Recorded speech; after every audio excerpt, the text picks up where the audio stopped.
Hello, today I'm going to talk about how leadership changes the way an organization learns, more specifically, Citi, my alma mater.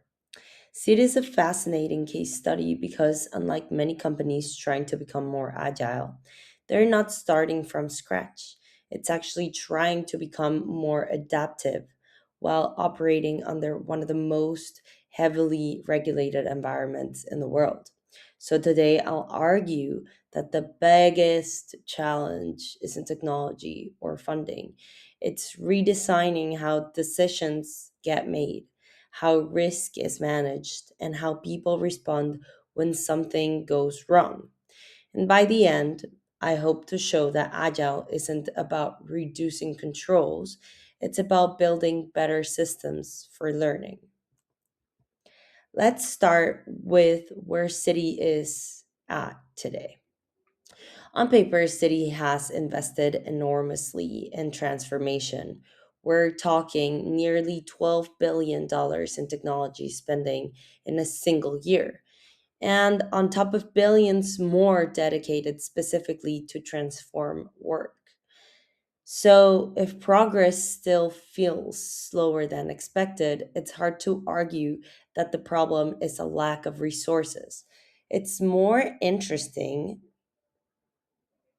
to say that it's actually an operating model problem. City has already flattened its management structure, removing layers of hierarchy to speed up decision making. And that's an important structural change. But structure alone doesn't change everyday's behavior. A product manager still has to navigate approvals, compliance reviews, technology dependencies, and multiple stakeholders before anything reaches production. So while agility has been endorsed from the top, it hasn't yet become the default way people work in the middle of the organization. That's really where transformation succeeds or stalls. And that brings us to what I think it's the real constraint.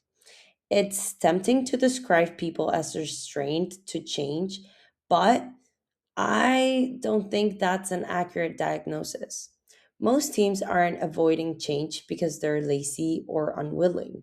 They're responding rationally to the environment they're operating in. Citi is still operating under the OCC and Federal Reserve consent orders that followed long-standing issues around data governance, internal controls, and risk management. And in 2024, regulators imposed another $136 million in fines because remediation wasn't progressing quickly enough. And that changes behavior. If you're a product manager, slowing down isn't necessarily a failure. It's often the safest professional decision. Every release carries significant compliance expectations, so people naturally become more cautious. In other words, what looks like bureaucracy is often an incentive system doing exactly what it was designed to do. When we put everything together, I think cities change comes down to three forces reinforcing each other. The first is regulatory remediation. Teams must demonstrate evidence of strong controls every time they deliver. The second is legacy technology. Modern product development is much harder when new systems still depend on decades old infrastructure. And the third is decision making. Even removing management layers and many approval processes haven't actually changed. So organizations become flatter on the organizational chart, while work still flows through the same sequential checkpoints.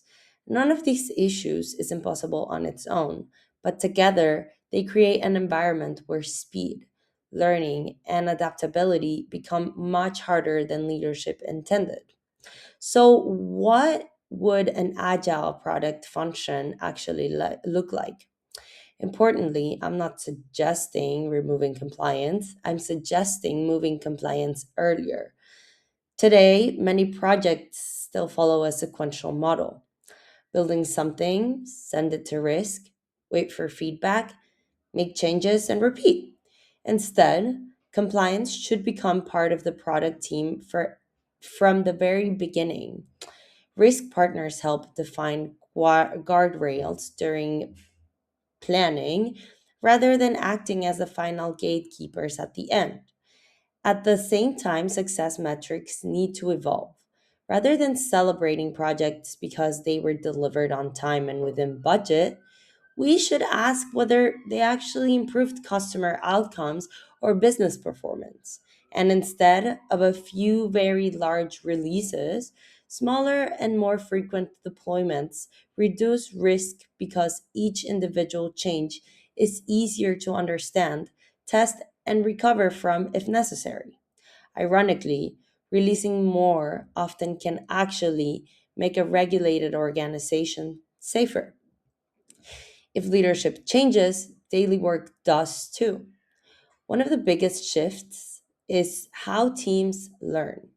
Instead of treating mistakes as something to hide, they become more valuable information. Retrospectives shouldn't happen only after failures, they should happen after success as well, because both teach us something about how the system works. Those lessons then feed back into improving guardrails, documentation, and future planning. Communication also becomes more transparent.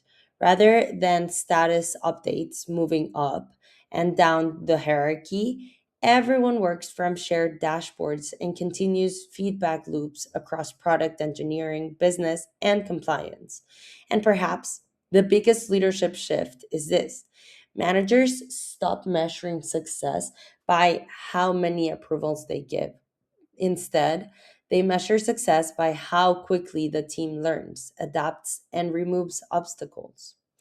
And of course, none of this is easy, but every group has perfectly rational reasons to resist change. Compliance professionals are rewarded for identifying problems. Asking them to simply move faster without changing how success is measured creates conflict rather than collaboration. Middle managers face another challenge. Many traditional management roles existed because they acted as approval checkpoints. When approvals became embedded within teams, those roles naturally evolved, and that uncertainty created understandable resistance.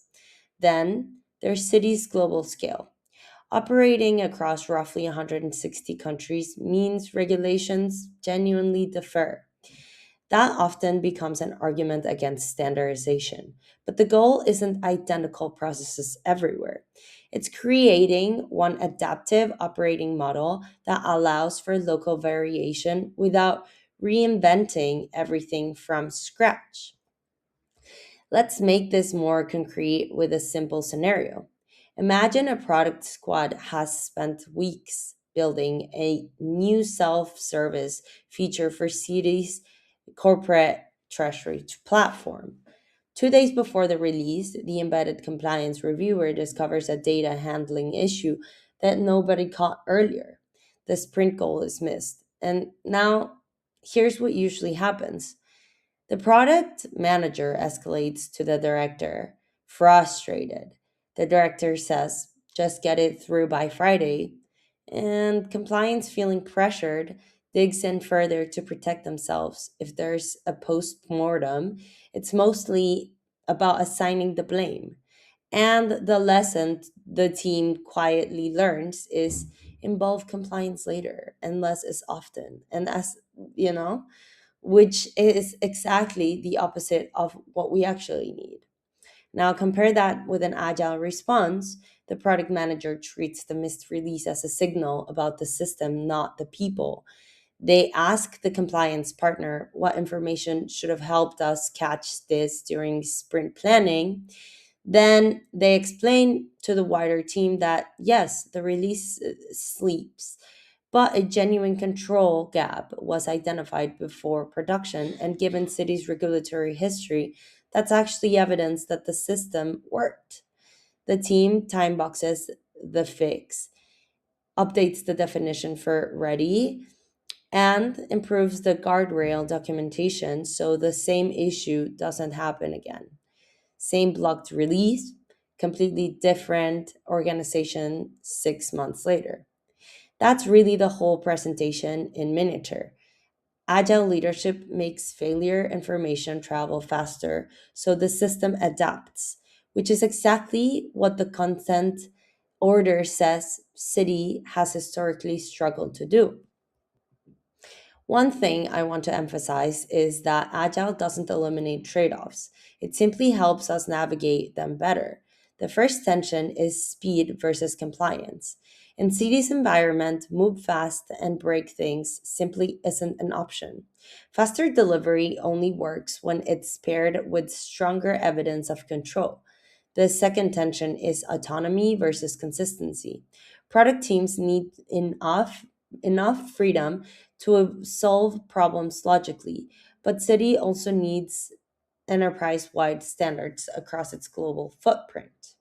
Finally, there's experimentation versus stability. A marketing feature and a payment system shouldn't operate under the same risk tolerance. Good leadership recognizes that ability isn't one speed. It's choosing the right level of adaptability for different parts of the organization. So I'll finish with three practical actions.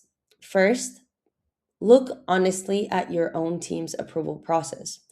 Ask, where are we still working sequentially when those conversations could happen in parallel?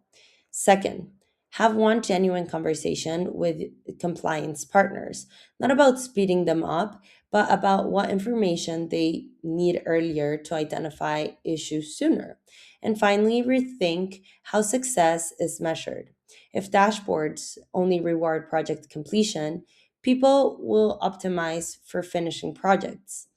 Add at least one outcome metric that reflects customer value, business impact, or organizational learning.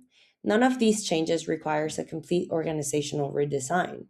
They're all small pilots, but together they begin shifting the culture from delivering projects continuously, improving the system. To conclude, I don't think Citi's biggest challenge is becoming faster. I think it's becoming better at learning.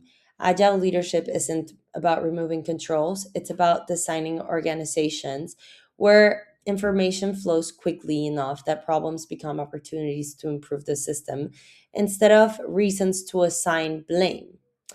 Thank you very much for listening.